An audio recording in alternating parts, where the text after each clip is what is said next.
Part two coming up, y'all.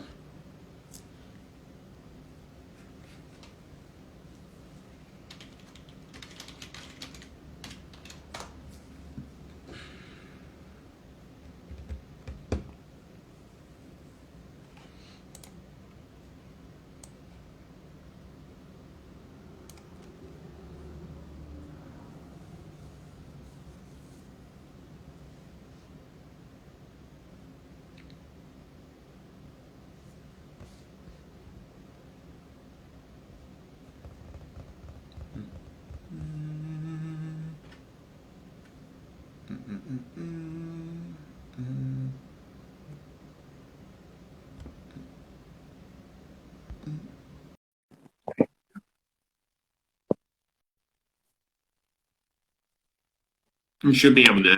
There we go. Cool. So, just a couple more questions then. Talking about COVID and gym stuff, trying to navigate that. Um, yeah, without it's hard to not talk about political stuff with COVID, but we can talk about training. So, what have you found? I mean, because all this is going on like a year, pretty close now.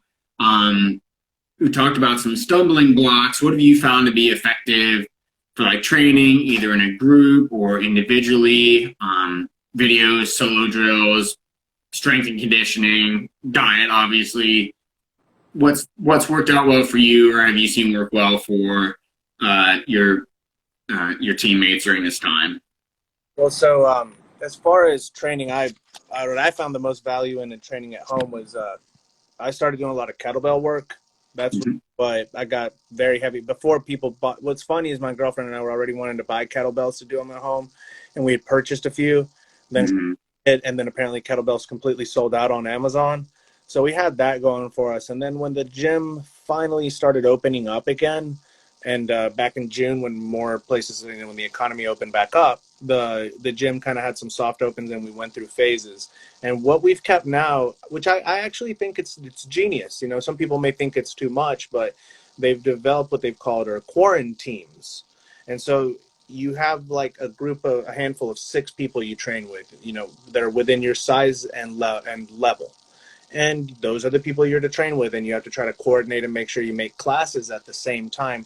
But that way, if one person comes back positive at some point in time, then anybody that trained with them can isolate for a couple of weeks or go get a test and just make sure. And it just, what it does is it keeps there from being a widespread throughout the entire gym.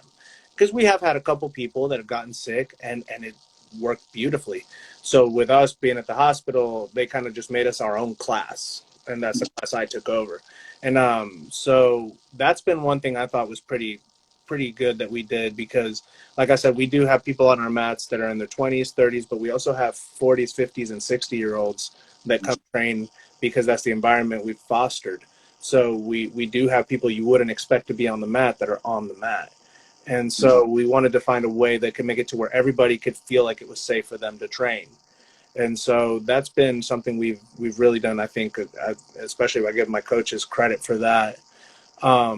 Lucky for me, my girlfriend trains, so I always had a training partner. And so we just bought some mats, and we would train outside when it was sunny, or we live in an apartment, so we didn't have a whole lot of room to do it inside.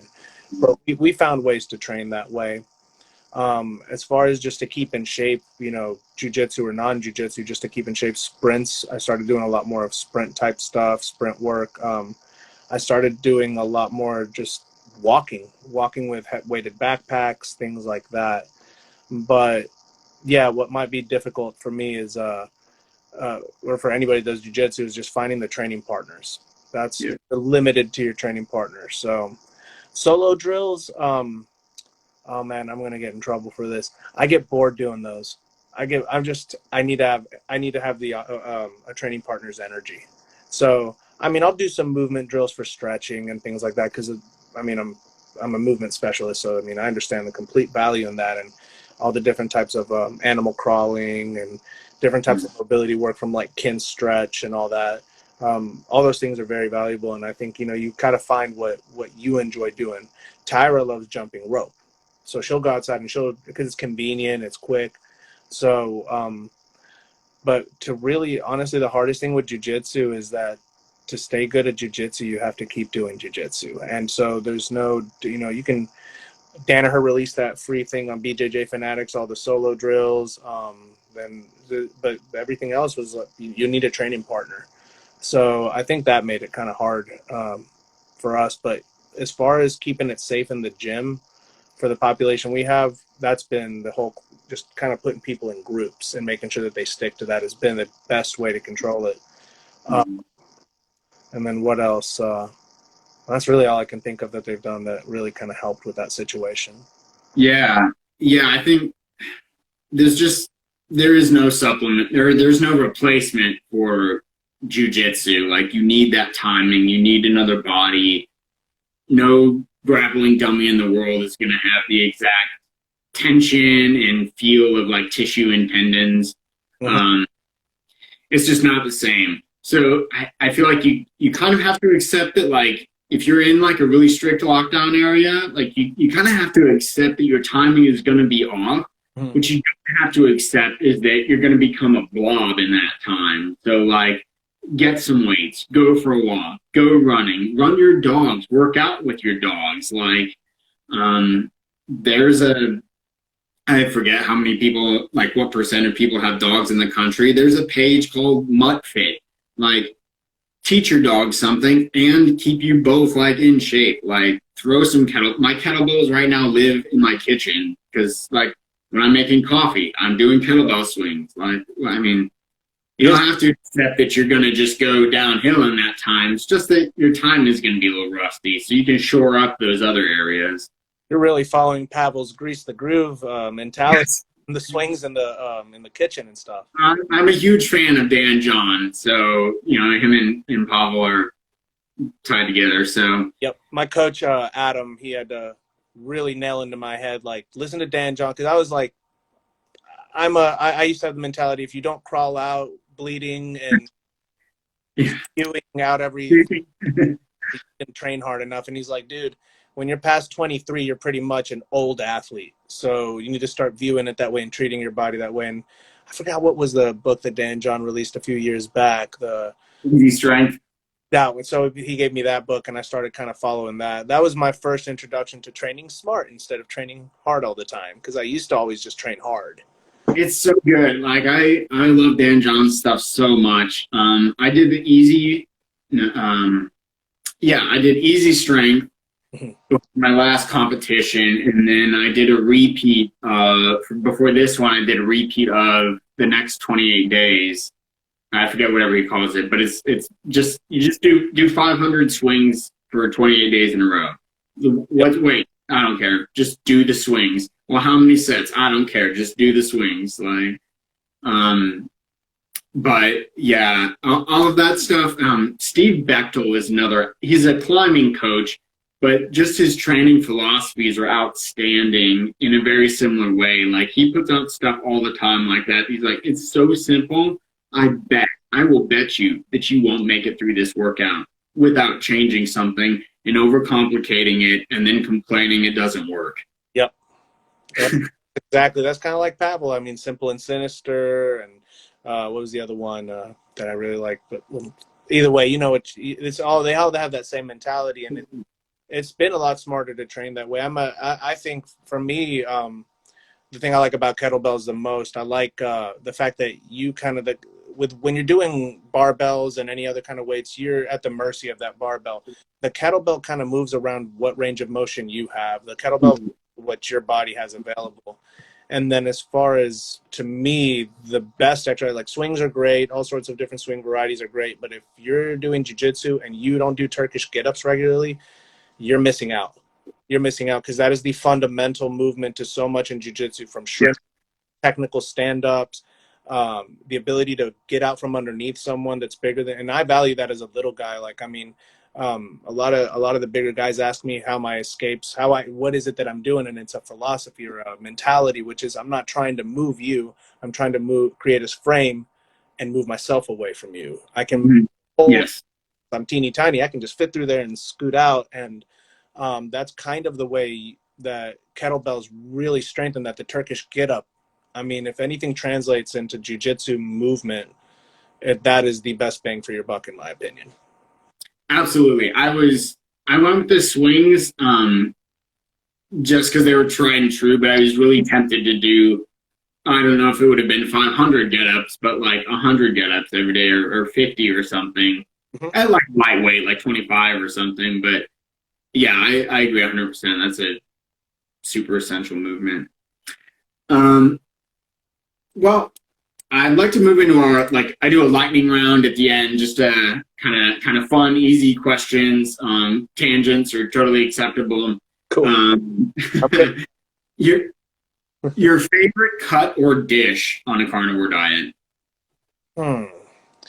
So I'm not gonna, even though I love ribeyes and everybody says ribeye, my favorite cut. Let's see.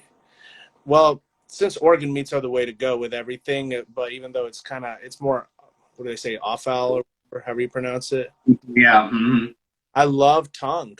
I've always loved tongue because that reminds me of Colombia. That was the first organ meat I ever had.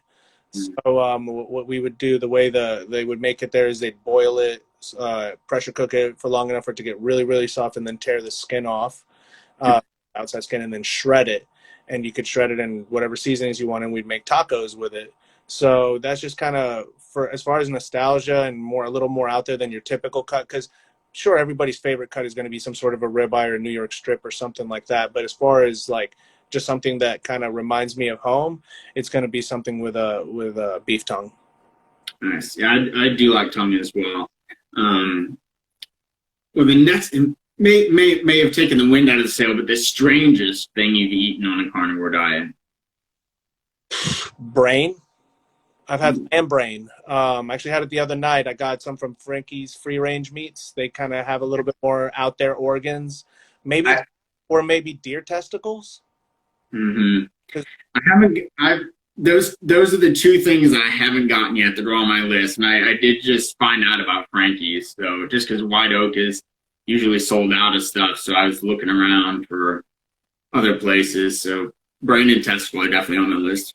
White Oak Pasture is about 4 hours from where I live, so I think one day I'm just gonna brave it up and drive down there. I mean, do you live in Georgia? Yeah. I live in Villa Rica, Georgia. Oh, so I'm on the west side. I fought a dude from Villa Rica. Actually, one of the toughest dudes I ever fought was from Villa Rica. Good old country, cornbread fed, like strong dude. I mean, he's actually the guy that sat me on my ass. They almost knocked me out. And it's a fight that if I hadn't had wrestling and I hadn't George St. Pierre'd him, basically just kept wrestling, I would have probably lost that fight. Because, anyways, yeah. So anytime I hear Villa Rica or I drive through Villa Rica, I just, this is where that asshole knocked me out. Where he lives. Yeah. Yeah. Well, it's actually people. I think we're about the same height. Well, I'm a little taller. I'm about 5'7", 5'8". And I fought at 170 yesterday, so that's about what I walk around at. People always ask like how I got strong. I like lifting, but it was I grew up on a farm in Illinois, so it doesn't matter how small or big you are, you still have to move the hay bales. You still have to dig the fence posts. You still have to pick up the tire. Like, you're small, suck it up, buttercup. Like, is that where you're from? Did you grow up there most of your life? I did, yeah. I moved to Georgia when I was 23 for graduate school. Gotcha. Okay. And that's there's something about this comment about like that country life, and my girlfriend lived very much a country life too. She's from the Forsyth, Macon, Georgia area. Mm-hmm. And she's abnormally strong. I mean, it's not even that she's abnormally strong for a girl. She's just abnormally strong. And that whole, just something about, like I said, southern country style living and that hard work that you do since you're a kid. That you can tell a difference when you lock up with someone who just goes to the gym and does bicep curls. So yeah, that's definitely. Next lightning question. Are you into cryptocurrency or anything like that? So embarrassingly enough, I don't know anything about that. And now I really want to know it. And now with all this crazy GameStop stuff that's going on, yeah, I need to learn about this business, kind of this fake money, real money, whatever it is because I don't know anything about it, so it goes way over my head. Okay, I was just curious because that's an interesting cross section of carnivore as well. That I was listening. I don't listen to her all the time, but Michaela Peterson's podcast, and she had a couple Bitcoin guys on there, and it does seem to be kind of an interesting cross section. And one of them phrased it as like, well, the same people that use shit money also eat shit food. So, Dude, yeah, I'd never thought about that. That's that whole realm of things and technology like this is my first time ever being on a podcast, and before COVID even hit, I was never on Instagram or anything. So I'm kind of like a grandpa at heart, I guess. It took I had an iPhone 3 for like 6 years. I refused to get I think it's just more that I'm a cheapo. I'm right now very much, my girlfriend's in school and we're on a let's pay off all our debt. I'm financially independent. By the time I'm 40, that's my goal, is to be pretty much all I want to have is a mortgage. mm-hmm. And that basically eliminates getting to have all these cool new toys and stuff. So I just don't keep up with things. And but I should learn about it because obviously there's a lot of money that can be made or different ways to make money. Because right now most of my money's made giving up my time. I'd like to find ways to make money where I don't have to sacrifice my time so much, but that entrepreneur style of thinking, that is not how I function. So it's going to take a while to figure that out. Yeah, I've dabbled in tech over the years, and I don't have a lot in cryptocurrency, but I think the technology is fascinating. I think it's super important for our future, given, I like if COVID showed us anything, it's just how fragile our economic and food and how fragile all our systems are unless you move towards this global state of affairs. Terrifies me. That's why I actually picked up hunting this year, and I'm loving it, and I'm trying to learn how to become as self-sustainable as possible. I'm by no means what's the word I'm looking for, like a doomsday or anything like that. Yeah, it's maybe not, although my father-in-law, if anything like that ever does happen, he's the man. He's got everything covered. He has water to last for however long. He's done his homework. So, but and it's just that's really why I took up hunting, though, because if there ever are going to be meat taxes or increase in meat prices, then at least I'd want to, there's probably still ways they can get you, because you have to, obviously you can't just go shoot deer whenever you feel like it. There's laws to that thing. There's, you have to have licenses, and you can only do it during the season. So they can still find ways to tax anything. But not only that, but like, dude, I shot a deer a couple weeks ago. We took it to the processor. $60 got me like 40, 50 pounds of meat. Yeah. So that's another reason. But that's kind of like, since this COVID stuff has happened, I almost like move more in the opposite direction. Like, I'm like, I want to buy some property in the mountains and just have a farm and some deer stands, and that's how I get my food, and just kind of learn to live like that. But then I'd need to find like a kidnap to do jiu-jitsu with me. That's the only other problem with living in the wilderness, is you have no one to train with. I mean, Habib wrestled bears. That is true. That's the way to become a world champion. Just wrestle.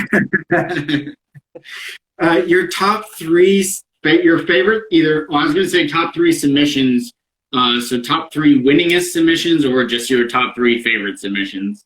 Okay, so my most winning submission would be the arm triangle. I won 2 fights with that. I won my first fight with that, was the arm triangle from top. So enough to where they labeled me a wrestler, even though I never wrestled a day in my life.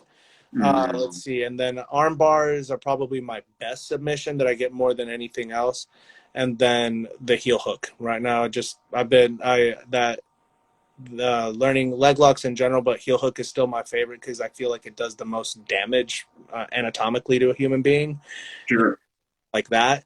So I love that. You would think I would say rear naked choke because I'm a little guy and that's like what everybody should aim to get, but I like my little flashy jiu-jitsu. So I'm gonna have to throw heel hooks in there because that's just the ultimate piss off the traditionalists.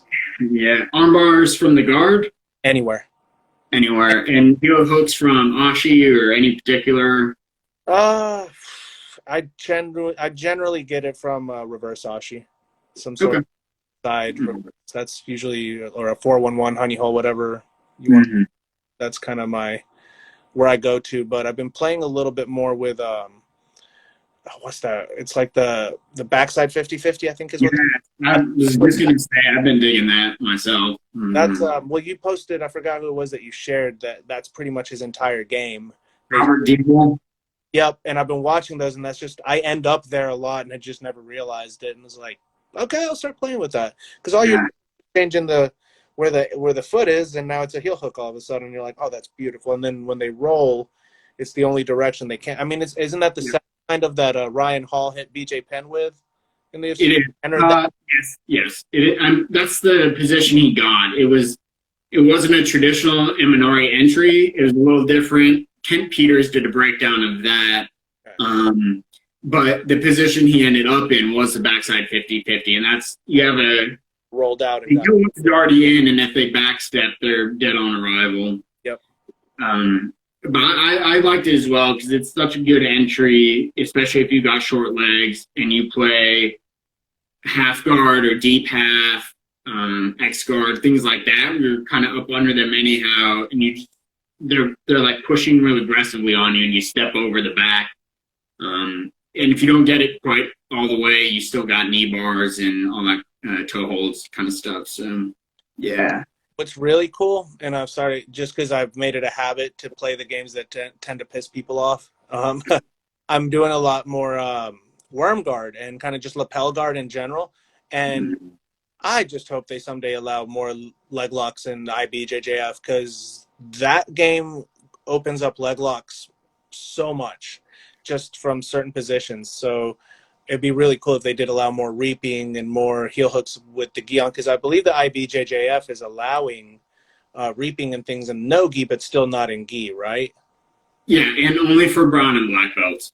And that you know what, I'm fine with that. That's actually okay because you really can wreck your knees with these submissions to where you end up having to have a year out. So I think maybe purple belt and up, maybe not the whites and blues, but maybe purple and up. I feel like purples are mature enough to understand what they're getting themselves into. Mm-hmm. But and maybe some people completely disagree with that. I don't, I don't. It's a dangerous sport regardless, so we got to be careful going into it. But I do think that they should allow, at least at black belt, all submissions, gi or no gi. I think it's ridiculous that, you're black belt at that point. You know what you're getting yourself into. And I mean, there are shoulder locks out there that can destroy you. Fire fracture on a Kimura. Exactly. So, I mean, it's just, I think it's because it's the knee and everybody's like, oh my gosh, the knee. But it's like, dude, you can tear all sorts of anything with all, I mean, what's it? The Barado Plata is like you said, that one will get your shoulder and your spiral fracture your humerus really fast. And you don't even know it's setting on until your opponent's completely cut the angle and it's too late. Like when I play that submission in the gym, I do it very slowly or I let it go because it's 0 to 100 with how quick you can pop and anteriorly dislocate someone's shoulder with that. Yeah, yeah. One of my questions I didn't know if we were going to have time to get to, where it was rule sets and what you thought about the IBJJF and things like that. Yeah, I agree. If you're a black belt, it should be heel hooks in a gi, or that friction does make a difference. I'm a little in the air about that myself, but I do definitely no gi, like all submissions for black belts.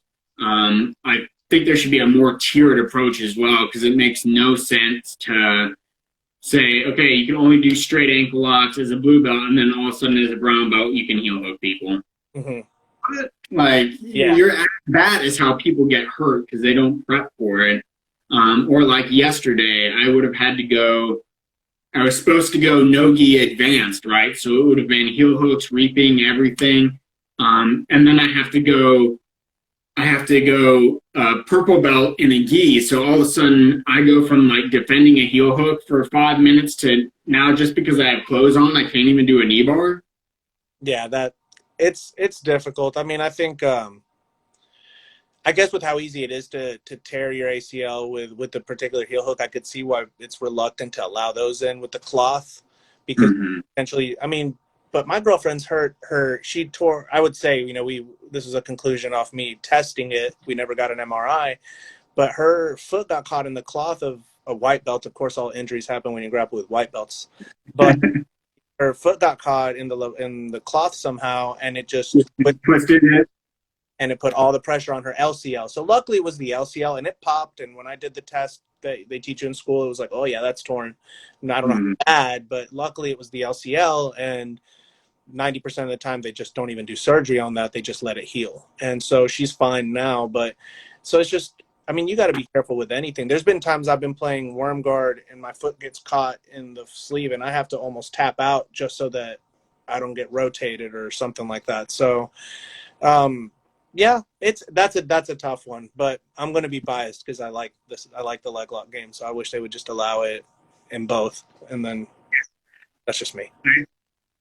I agree. I'm with you. I'd like to see some more leg locks in the gi, and yeah, don't let IBJJF fool you into thinking they care about public opinion. They're losing money to places like Third Coast and whoever else. One more question: Galvao or Gordon? I want to say Gordon just because that's the safe bet, and but man, you can never take Galvao out of the question. And the thing is, he's a veteran. So and jiu-jitsu's different from like in MMA, like you start betting against the older guy, but in jiu-jitsu you can bet on the older guy because it's more. So if I'm gonna, you know what? So I always take the safe bet, but I'm gonna go with Galvao on this one. You can Galvao. I want to say Galvao maybe. Yeah, I would say he outpoints him. He just kind of wears him out and outpoints him.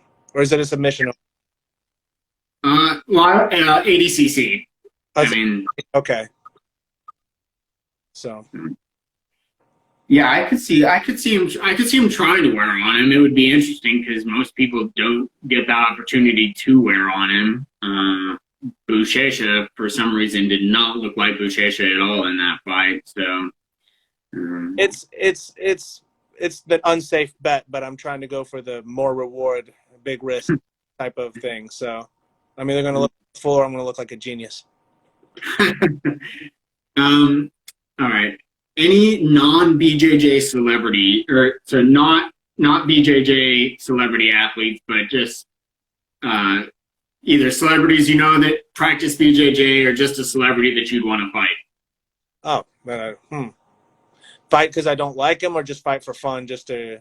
Well, for fun, or either one, I guess. But man, that's a tough one. Just because I suck at pop culture, but I guess if there was going to be someone I'd like to hang out with, and they can't be so they're not someone that practices BJJ, or they're a famous person that can.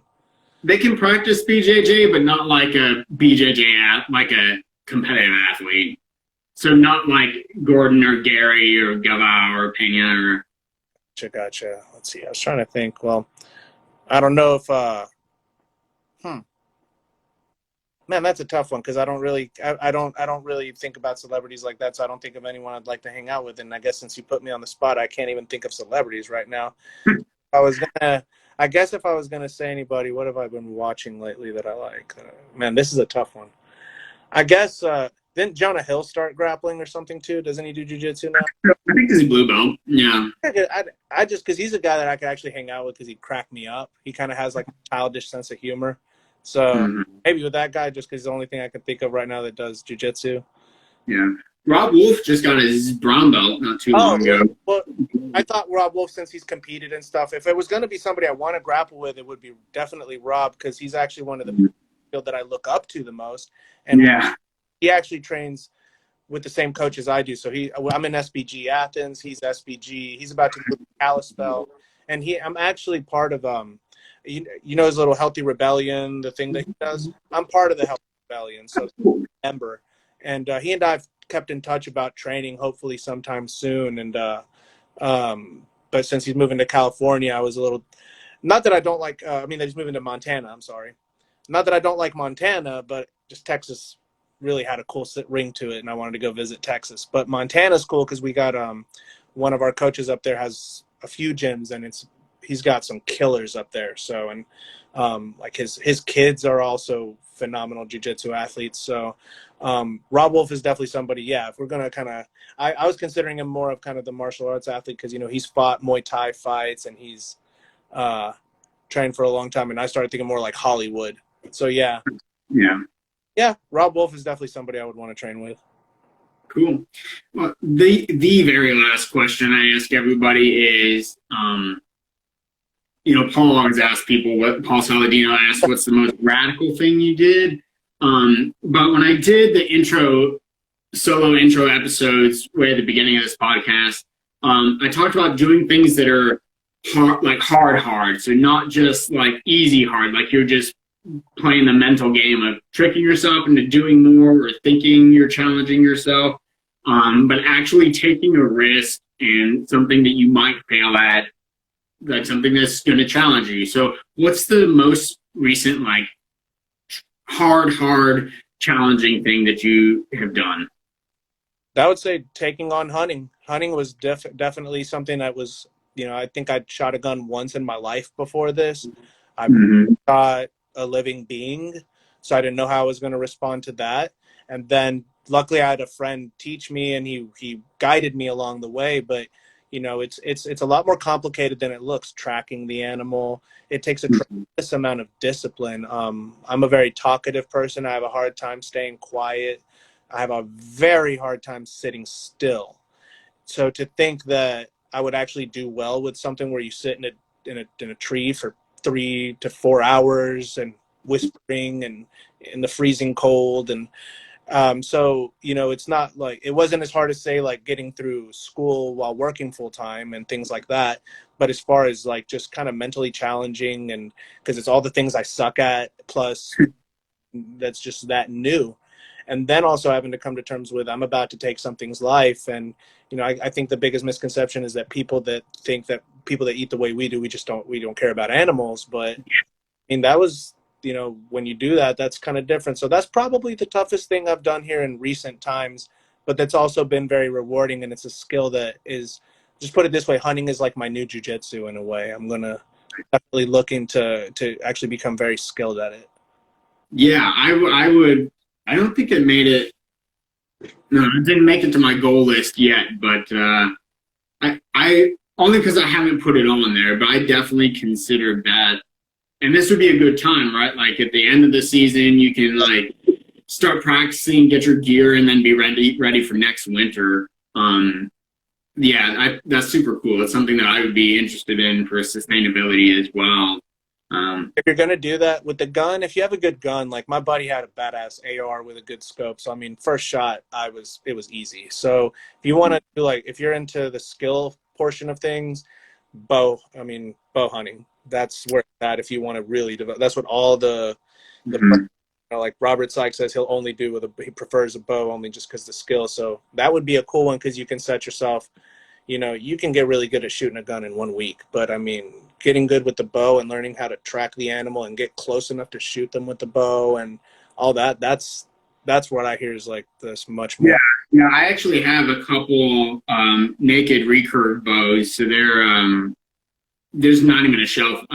There's a shelf, but there's not an arrow rest. So, and they're both 50 pounds. One's a little longer than the other, but I don't know if I would jump to they were gifts to me. So, it's super fun because I can shoot them in the backyard. But yeah, I think if I really just needed meat, the gun. I would get an AR just to get one, and then like, okay, once I've got one, like that's evolution, right? We invented firearms so we can get more proficient at those things. So like, get one to eat, and now I can work on my like the pride part of hunting with a bow. Then that's the mentality I had this year. So I was just like, I just want to get something. So at least I got to do one before the season ended. Because of course I decided I wanted to get into it like mid-November. So. All right, man. Well, it was super cool to meet you-ish in person, online, and to chat for a while. So take care out there, my friend. Thank you for having me, and hopefully we can meet each other in person and get some rolls in soon. Yes, sir. Awesome. All right. Thank you for having me.